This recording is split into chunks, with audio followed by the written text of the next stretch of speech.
എല്ലാ വിദ്യാർത്ഥികൾക്കും പുതിയൊരു വീഡിയോയിലേക്ക് സ്വാഗതം. ഈ വർഷത്തെ SSLC പരീക്ഷ അവസാനിച്ചു. അപ്പോൾ ഇന്ന് സോഷ്യൽ സയൻസ് പരീക്ഷയോടുകൂടിയാണ് ഈ വർഷത്തെ SSLC പരീക്ഷ അവസാനിച്ചിട്ടുള്ളത്. അപ്പോൾ വിദ്യാർത്ഥികളുടെ പേപ്പർ വാല്യുവേഷൻ ഏപ്രിൽ 3 മുതൽ ഏപ്രിൽ 20-ാം തീയതി വരെ നടക്കും. 2 ഘട്ടങ്ങളിലായിട്ടാണ് നിങ്ങളുടെ പേപ്പർ വാല്യുവേഷൻ നടത്തപ്പെടുക. അപ്പോൾ വിദ്യാർത്ഥികളുടെ റിസൾട്ട് മെയ് 2nd വീക്കാണ് പ്രസിദ്ധീകരിക്കുക. അപ്പോൾ ആ ഒരു ടൈമാണ് പ്രതീക്ഷിക്കുന്നത്. ചിലപ്പോൾ വാല്യുവേഷനും ടാബുലേഷൻ വർക്കുകളും നേരത്തെ കംപ്ലീറ്റ് ചെയ്യപ്പെടുകയാണെങ്കിൽ നേരത്തെ തന്നെ പ്രസിദ്ധീകരിക്കപ്പെടും. അപ്പോൾ വിദ്യാർത്ഥികൾക്ക് നിങ്ങളുടെ ഗ്രേഡ് എത്രയാണ് എന്നുള്ളത് എങ്ങനെയാണ് അറിയുക എന്നുള്ളത് നോക്കാം. അപ്പോൾ നിങ്ങൾക്ക് ലഭിക്കുന്ന മാർക്ക്, അതായത് നിങ്ങൾക്ക് 3 വിഷയങ്ങളാണ് 80 മാർക്കിലുള്ളത്. അതുപോലെ തന്നെ ബാക്കി വിഷയങ്ങൾ 40 മാർക്കിലാണ് ഉള്ളത്.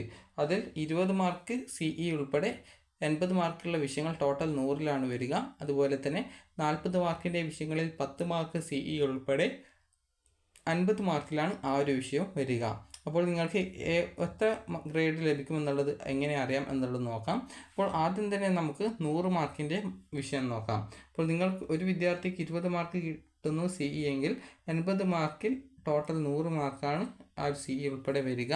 അപ്പോൾ നിങ്ങൾക്ക് ടോട്ടൽ 100 മാർക്കിൽ, അതായത് 20 CEയും 80 എഴുത്ത് പരീക്ഷയും കൂടി ടോട്ടൽ 100 മാർക്കിൽ 90 മുതൽ 100 വരെ ലഭിക്കുകയാണെങ്കിൽ A+ ഗ്രേഡും, അതുപോലെ തന്നെ 80 മുതൽ 89 വരെ മാർക്ക് കിട്ടുകയാണെങ്കിൽ A ഗ്രേഡും, B+ ആണ് എങ്കിൽ നിങ്ങൾക്ക് B+ കിട്ടാനായിട്ട് 70 മുതൽ 79 വരെ മാർക്ക് വേണം. അതുപോലെ തന്നെ 60 മുതൽ 69 വരെ മാർക്ക് കിട്ടിയാൽ B ഗ്രേഡും, 50 മുതൽ 59 വരെ മാർക്ക് കിട്ടുകയാണെങ്കിൽ C+ ഗ്രേഡും, അതുപോലെ 40 മുതൽ 49 വരെ മാർക്ക് കിട്ടുകയാണെങ്കിൽ C ഗ്രേഡും, 30 മുതൽ 39 വരെ മാർക്ക് കിട്ടുകയാണെങ്കിൽ D+ ഗ്രേഡും, 20 മുതൽ 29 വരെ കിട്ടുകയാണെങ്കിൽ D ഗ്രേഡും, അതുപോലെ E ഗ്രേഡിനാണെങ്കിൽ 20%, അതായത് 20 മാർക്കിന് താഴെയാണ്. അപ്പോൾ മിനിമം D+ എങ്കിലും വേണം. അപ്പോൾ ഒരു വിദ്യാർത്ഥിക്ക് അതായത് 20 മാർക്ക് CE കിട്ടുന്നത് കൊണ്ട് തന്നെ ആ ഒരു വിദ്യാർത്ഥിയുടെ മാർക്ക് എന്ന് പറയുന്നത് അതായത് ഏകദേശം D ഗ്രേഡിന് മുകളിലാവാനാണ് സാധ്യത. കാരണം എഴുത്ത് പരീക്ഷ എഴുതുന്ന സമയത്ത് നിങ്ങൾ എല്ലാ ക്വസ്റ്റ്യൻസും അറ്റൻഡ് ചെയ്തിട്ടുണ്ടെങ്കിൽ ഉറപ്പായിട്ടും നിങ്ങൾക്ക് ജയിക്കാനുള്ള സാധ്യത വളരെയധികം കൂടുതലാണ്. ഇനി നിങ്ങൾക്ക് 40 മാർക്കിൻ്റെ വിഷയത്തിൽ എത്ര മാർക്ക് കിട്ടും, അത് ഏത് ഗ്രേഡിലാണ് വരിക എന്നുള്ളത് കാര്യം കൂടി നോക്കാം. അപ്പോൾ ആദ്യം തന്നെ നിങ്ങളിപ്പോൾ സ്ക്രീനിൽ കാണുന്നത് ജസ്റ്റ് ഒന്ന് സ്ക്രീൻഷോട്ട് എടുത്ത് വെക്കുക. ഏതാണ് ഗ്രേഡ്, അതുപോലെ ഏത് റേഞ്ചിലാണ് വരിക എന്നുള്ളത് അറിയുന്നതിന് വേണ്ടിയിട്ടാണ്.